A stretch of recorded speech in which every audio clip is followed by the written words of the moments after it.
اس کائنات میں اللہ تعالیٰ نے ہر چیز کو پیئرز میں بنایا ہے۔ سورہ یاسین کی آیت نمبر 36 میں اللہ فرماتے ہیں، ایک ہے وہ ذات جس نے پیدا کیا ہے تمام جوڑوں کو، اس میں سے بھی جو زمین اگاتی ہے اور ان کی اپنی جانوں میں سے بھی، اور اس میں سے بھی جن کے بارے میں یہ نہیں جانتے۔ یعنی اللہ تعالیٰ نے تمام مخلوق کو جوڑوں میں پیدا کیا ہے۔ زمین سے اگنے والی تمام چیزیں یعنی پلانٹس کو بھی جوڑوں میں پیدا کیا ہے، جانوروں کو بھی جوڑوں میں پیدا کیا ہے، اور ان چیزوں کو بھی جن کے بارے میں آپ نہیں جانتے۔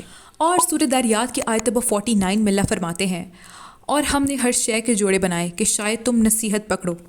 یعنی اس دنیا میں ہر چیز کو پیئرز میں بنایا گیا ہے، اور ہر چیز کو ایک دوسری چیز مکمل کرنے والی ہے، جیسے زمین اور آسمان، دن اور رات، خشکی اور تری، اندھیرا اور اجالا، ایمان اور کفر، موت اور حیات، نیکی اور بدی، جنت اور دوزخ، میدان اور پہاڑ، لڑکا اور لڑکی، نفرت اور محبت، آئس اور فائر، سن اور مون، سردی اور گرمی، بہار اور خزاں، صحت اور بیماری، گڈ اینڈ ایول، انصاف اور بے ایمانی، سچ اور جھوٹ، فرشتے اور شیطان، گناہ اور نیکی، امیری اور غریبی۔ اگر ہم سائنٹیفکلی پیئرس کو دیکھیں تو گریوٹی اور اینٹی گریوٹی، میٹر اور anti matter, energy and mass, order and chaos.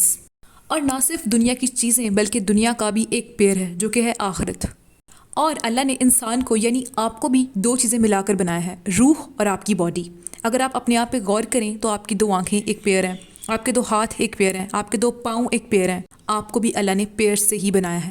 اور اگر ہم یہاں پر سورہ نبا کی آیت نمبر 6 و 7 دیکھیں تو اللہ فرماتے ہیں، کیا ہم نے زمین کو بچھونا نہیں بنایا اور پہاڑوں کو اس کی مخیلیں نہیں ٹھہرایا؟ قرآن کہتا ہے کہ ارتھ شفٹ کرتی ہے یعنی روٹیٹ کرتی ہے، اور ماؤنٹینز اس کو بیلنس کرتے ہیں، یعنی earth and mountains are paired together. Arabic میں ارتھ فیمینائن ہے اور ماؤنٹینز میسکولائن ہے۔ اللہ تعالیٰ ڈسکرائب کرتے ہیں کہ earth and mountains are married, اور اسی کی نیکسٹ آیت میں اللہ فرماتے ہیں کہ مین اینڈ وومن آر میرڈ۔ یہاں پر اللہ تعالیٰ اس طرح سے فرماتے ہیں، زمین اور پہاڑوں کی پیدائش پر ایک نظر ڈال کر پھر تم اپنے آپ کو دیکھو کہ ہم نے تمہیں جوڑا جوڑا پیدا کیا، یعنی مرد اور عورت۔ اب سورہ نبا کی آیت نمبر 8 میں اللہ فرماتے ہیں، اور تمہیں ہم نے جوڑوں کی شکل میں پیدا کیا، یعنی اللہ تعالیٰ نے مرد اور عورت کو جوڑوں میں پیدا کیا ہے تاکہ ان سے سلسلہ حیات کو جاری رکھا جا سکے۔